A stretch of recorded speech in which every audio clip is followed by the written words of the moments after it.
To assign a due date to a task, we have a couple of options. One of the easiest ways is just to right-click on the task name and use one of the Quick Selection Date options. You'll notice right at the top of this menu are a couple of icons that represent different dates.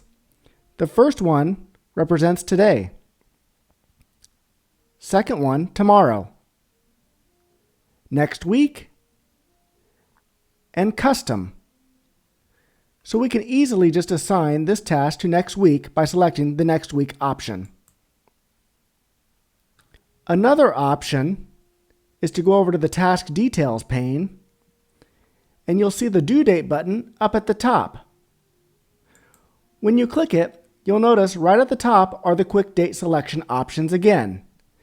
They're similar, but not quite the same. Again, we have today, tomorrow, next week, but rather than custom, we have next month. That's an easy way to assign a due date to a task.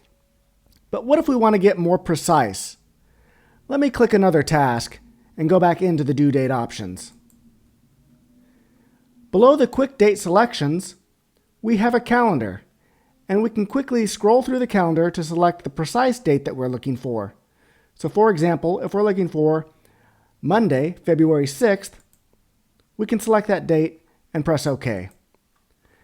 Then it gets assigned exactly to February 6th. If we want to get even more precise and assign the task not only a due date, but also a time that the task is due, we can do that also. Let me select another task, go into the due date options, pick a specific date in the future. Then below the calendar is a time button. From here, we can select a time that the task is due. Let's say it's due at 8:30 a.m. Press the OK button. Now, up at the top where the due date button used to say due date, you'll see it now says 23 days later, February 23rd, 8:30. These are a couple of easy ways to assign a due date to a task within TickTick.